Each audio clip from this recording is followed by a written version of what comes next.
Window में ये shares ban में रहता है, जिसके कारण यहाँ पे कॉल नहीं दे सकते हैं। और दूसरी इसकी लॉट साइज इतनी ज़्यादा है कि आप नॉर्मल आदमी यहाँ पे कॉल ट्रेड नहीं कर पाएगा। बट अनफॉर्चुनेट आज देखा जाए, देखिए हमने आपको लास्ट वीक ही बताया था कि इसमें आप अपनी प्रॉफिट बुक कर लीजिए।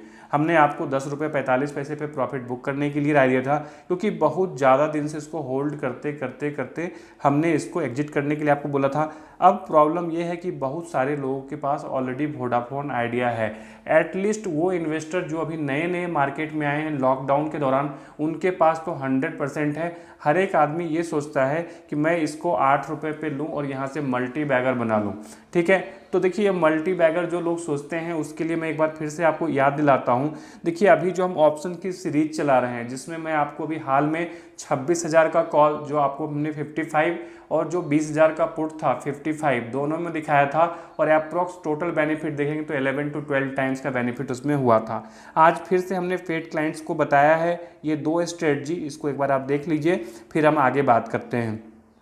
27,000 का कॉल ऑलरेडी आपको 66 पे लेने की राय दी गई थी और 20,000 का भी 66 पे लेने की राय दी गई थी। ऐसा नहीं कि ये प्राइस नहीं आया था, देखिए प्राइस नहीं आया था मतलब 1-2 रुपये भी अगर आप ऊपर नीचे लिए भी हैं, 70 के भी नीचे लिए तो कोई घबराने की बात नहीं है।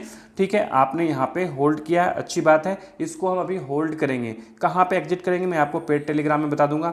अब देखिए इस स्ट्रेटजी में भी अगर आप देखें तो 66 वाला आपको 77 हो गया और 66 वाला आपको 60 हो गया।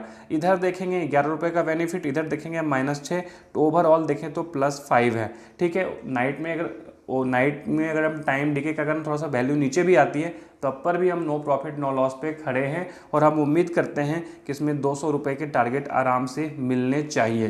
तो देखिए मेरा कहने का मतलब है, जो लोग परेशान हो रहे हैं कि वोडाफोन आइडिया में हम जाके मल्टी बैगर बनाएं, उससे अच्छा है कि 2-3 हज़ार रुपये का रिस्क लें और वहाँ पे 10,000 रुपये कमाने के लिए ऑप्शंस वाले फीचर को यूज करें। और आने वाले समय में आपको ऑप्शन में वॉल्यूम बढ़ता हुआ नजर आएगा, क्योंकि मार्जिन आपको कम लगेंगे। छोटे क्लाइंट जितने जो इंट्राडे में मतलब काम करते थे वो सारे ऑप्शन में आते हुए नजर आएंगे। तो यहाँ पे जो भी लोग काम कर रहे अच्छी बात है। वोडाफोन आइडिया को देखिए, वोडाफोन आइडिया के लिए एक मैं चैनल ड्रॉ कर रहा हूँ, इस लाइन को देखिए और इस लाइन को देखिए। ठीक है, इसका अगर हम सपोर्ट बोलेंगे तो 8 रुपये 80 पैसे के पास ही एक अच्छा सपोर्ट है।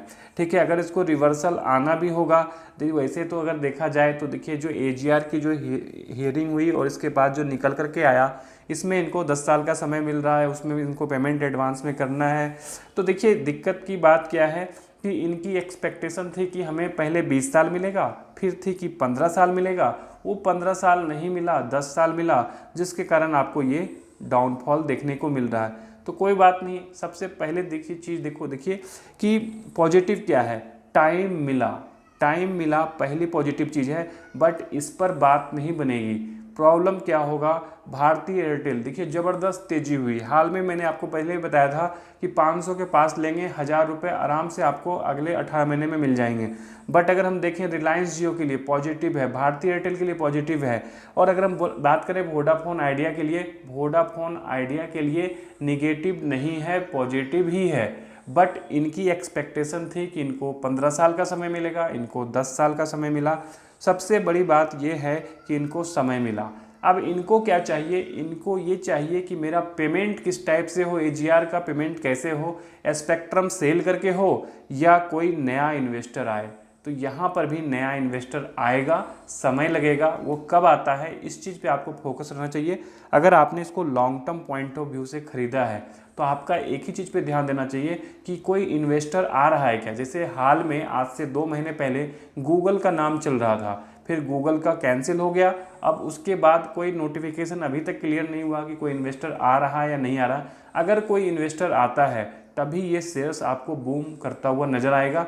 अदरवाइज इसका जो ये चैनल है नीचे की तरफ जब तक ये 8 रुपये ब्रेक नहीं करता है, ऊपर की तरफ जब तक ये 10 रुपये ब्रेक नहीं करता है, तब तक कहीं नहीं जाने वाला। इसी रेंज में ये घूमता हुआ आपको नज़र आएगा। तो आपको फोकस मेन ध्यान रखना है कि कोई इन्वेस्टर आ रहा है क्या। तो आप इस चीज़ को लगातार इस पर नज़र बनाए रखें। अगर कोई इन्वेस्टर आता है तो हम वीडियो बना के आपको फिर से रिमाइंड कराने की कोशिश करेंगे।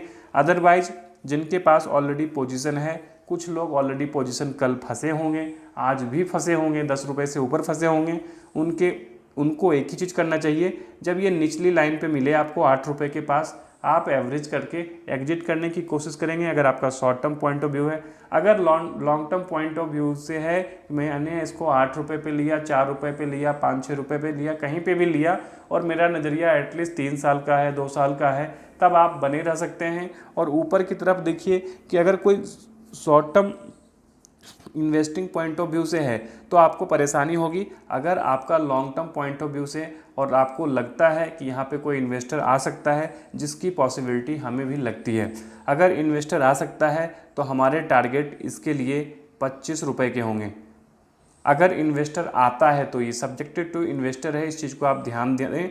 अगर इन्वेस्टर आता है तब यहाँ पे अच्छी तेज़ी होगी, अदरवाइज ये शेयर्स आपको 8 रुपये 10 रुपये में ही घूमता हुआ नज़र आएगा। तो आपको सिर्फ और सिर्फ ध्यान रखना है कि इन्वेस्टर कब आता है। तो देखिए ये इन्वेस्टर आए जाए चलता रहेगा, बट हमारे ऑप्शन कॉल चल रहे हैं और ऑलरेडी अगर आप देखें तो आज के भी मार्जिन वाले माहौल में जहां लोग परेशान थे, यहाँ पर भी लोग पैसे बनाते हुए नज़र आए हैं। तो अगर आप अभी तक ऑप्शन ट्रेडिंग नहीं करते हैं तो धीरे धीरे सीख जाइए, अदरवाइज जो लोग इंट्राडे पहले करते थे उनको आने वाले समय में समस्याएं आने वाली है, इस चीज़ को आप समझ जाइए। तो वीडियो देखने के लिए धन्यवाद, थैंक यू।